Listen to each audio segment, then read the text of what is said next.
Welcome to Scriptural Science, a presentation of Truth and Life Institute, Boston, Massachusetts, and Oba, Nigeria.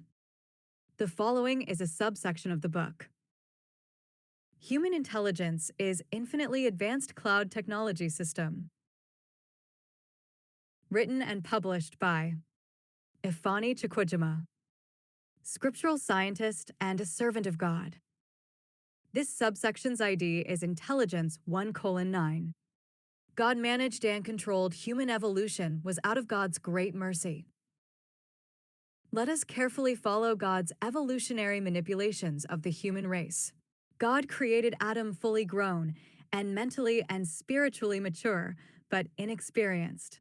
Then God took a part from Adam and made Eve, not because God ran out of the pristine material he had created Adam with, but because God was maintaining the necessary continuity of God's singleness, our rich inheritance of grace, the single thread that runs through all of God's human creations.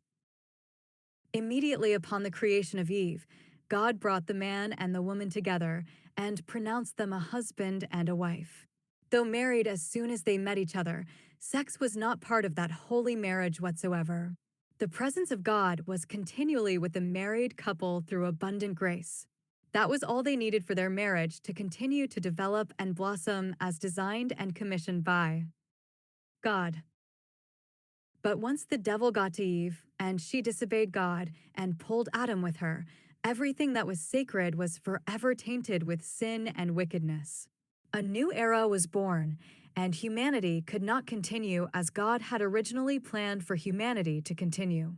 God knew that all these would happen, and as such, had made contingency plans for mankind to remain in God's eternal will. Mankind must now evolve and become what he had sought for himself. Yet, mankind must continue to answer to God because God had no plans of abandoning his most wonderful and most fearful creation, who he had proudly crafted in his own image and likeness. Thus the evolution of mankind began, not the convolution that Charles Darwin called evolution, but God's masterfully engineered and personally controlled and managed finesse, which steadied mankind on the course of life and kept mankind on track, almost as if nothing had gone wrong, thereby leading to human science's oblivion about the perfection which God originally created on the planet Earth that was completely ruined by human sins. As a result of this sin-necessitated, grace-initiated, God managed and controlled evolution of mankind, from the instance of the original sin forward, would come into the world as babies, because mankind had demonstrated that they need a period of development in which God would have to overlook everything mankind does, dismissing it as childish and not punishing it, but instead would correct it through discipline, shaped by mercy.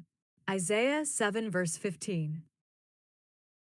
So, human babies became a part of the human equation, innocently occupying the blameless years of the human life, which stretches from birth to the age of consent, which God staked at 20 years of age in Numbers 14:29.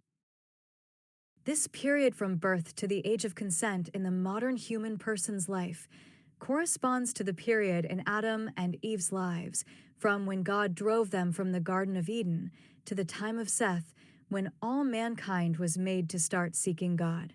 Genesis 4 verse 25. In the same way Adam and Eve were driven from the cozy Garden of Eden into the open country, where they began to adjust to harsher natural environment and learn to adapt their lives to that nature, the human baby leaves the cozy womb of their mother, the baby's Garden of Eden, into the open world, where the baby immediately begins to learn to adjust to the harsher environments of the natural world. It should be noted that God did not mandate human beings to start calling on his name immediately following the expulsion of Adam and Eve from the Garden of Eden. God waited till the finalization of mankind's evolutionary adjustments, the time of Seth, before God mandated all human beings to call on the name of God for their salvation and God's abundant grace. Genesis 4 verse 25. Until Seth's time, mankind's different evolutionary nature caused in different people different inclinations towards the obedience of God. While some people like Abel were more prone to the obedience of God, others like Cain were more prone to wickedness. Adam and Eve's disobedience of God unleashed curse, activated evil on the whole earth. However, like modern human beings that have not reached the age of consent, Adam and Eve remained blameless until Genesis 4, verse 25. At that time, people began to call on the name of the Lord. Mankind did not choose to start calling on the name of God. The Spirit of God made mankind to start calling on the name of God because the Spirit of God, through grace, operates and controls all human intelligence. What the Bible was saying is Genesis 4, verse 25 at that. Time people began to call on the name of the Lord, is that it became an obligation for every human being to call on the name of the Lord.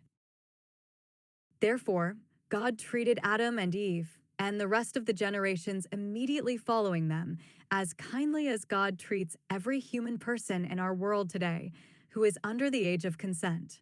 God never changes, and his ways are always perfect.